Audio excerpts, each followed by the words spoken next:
three neighborhoods. We can't go to all those. Here on the right, the first historic landmark, St. Louis Cemetery number 1, the oldest above-ground cemetery in the city. Fortunately, you have to be on the second level to see inside. If you want to visit this, we do have tour guides that'll take you through. We bury people above ground throughout the city. It's just that this is the oldest. Oh, I gotta go upstairs. It's hard to get close up. All right, somebody's standing. Please don't move around. Please don't stand. I know it's tempting. The bus lurches, so Memorial it's Day. not a good Think of idea that. for your safety. You see me moving around, but I'm very bad at it. That pyramid there belongs to Nicolas Cage, the actor. He's not in there. But he's paid for it, so I suppose he will end up there. The IRS cannot take away your final resting place. Marie Laveau, the Voodoo Queen, Bernard de Marigny, you're going to hear about him later, all buried in this cemetery, which was founded a year after a major fire burned down 3/4 of the city. The French, who founded the city in 1718, built most of their buildings of brick and cypress.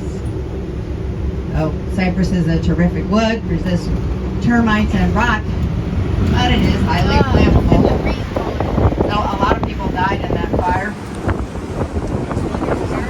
Shortly after that, we had yellow fever. They didn't know how that was spreading.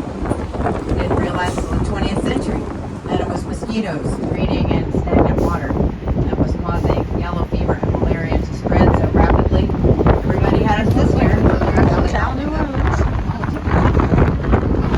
But they wanted to have the cemetery on at the edge of the city because they thought perhaps that it was spreading tactically. It was also unfortunate that they built a lot of funerals on St. Louis Cathedral. All right.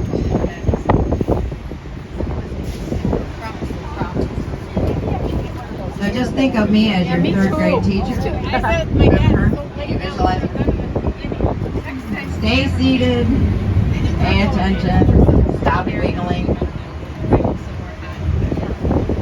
It's like musical chairs. Wait till we get to one of the designated stops in your brochure before you start moving. If you want to get off, raise your hand. There's a sign, girl. Announcing the stops before we get there.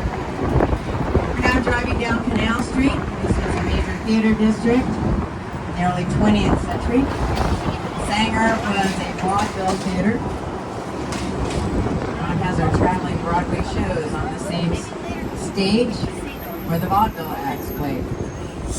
Kaleidoscope Hall, down Canal Street, that was the first moving pictures theater. Now that's before Netflix and all that stuff. Ooh, are you by yourself? Can I put my bag next to you?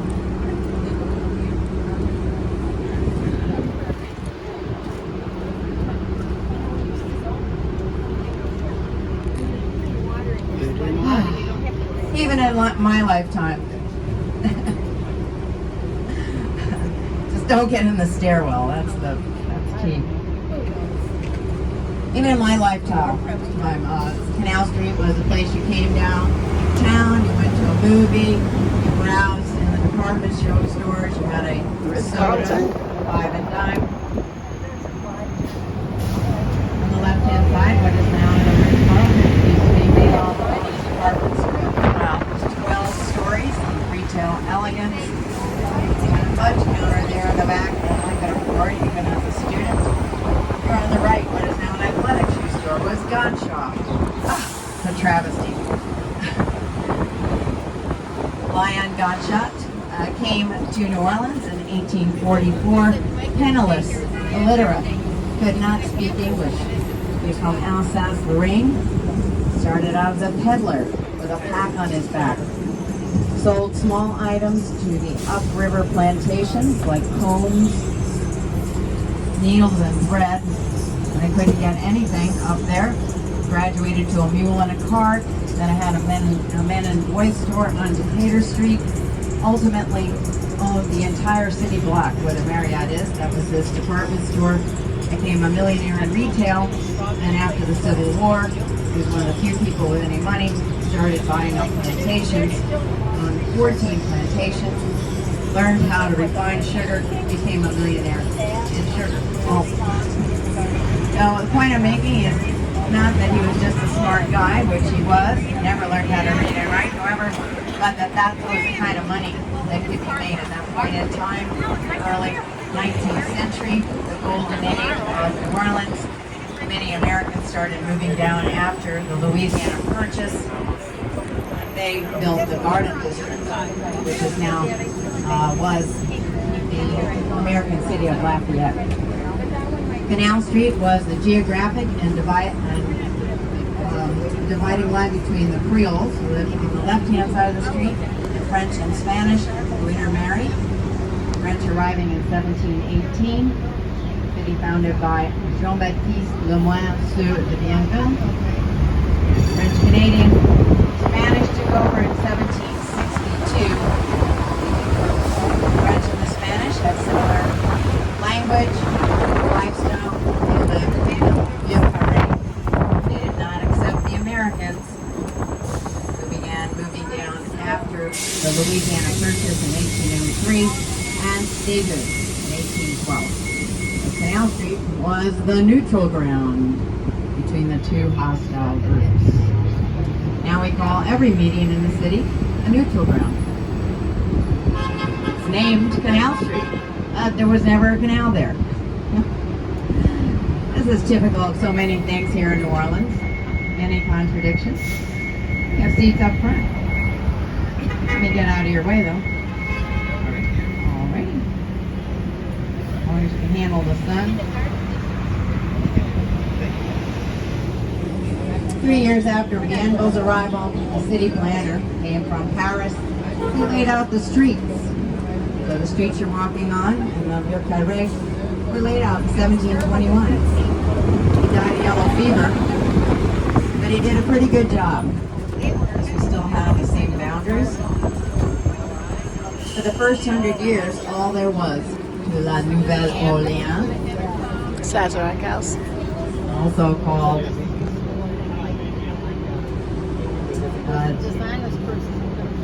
Ville-Orléans, was that 6 by 12 block area, all surrounded by swamps and then some land grants along the Mississippi.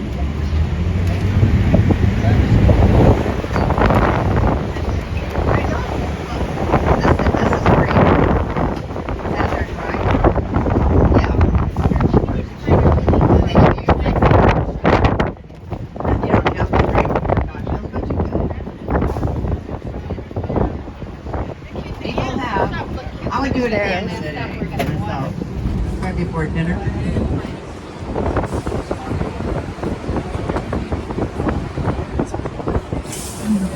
The French brought their joie de vivre. We inherited that from them, their love of life. Have you noticed that New Orleanians are fun-loving? Well, that is genetically passed on. The French like to eat, drink, listen to music, dance, parade, masquerade, and gamble. And we're still doing all those things. In fact, sometimes it's very hard to get anything else done.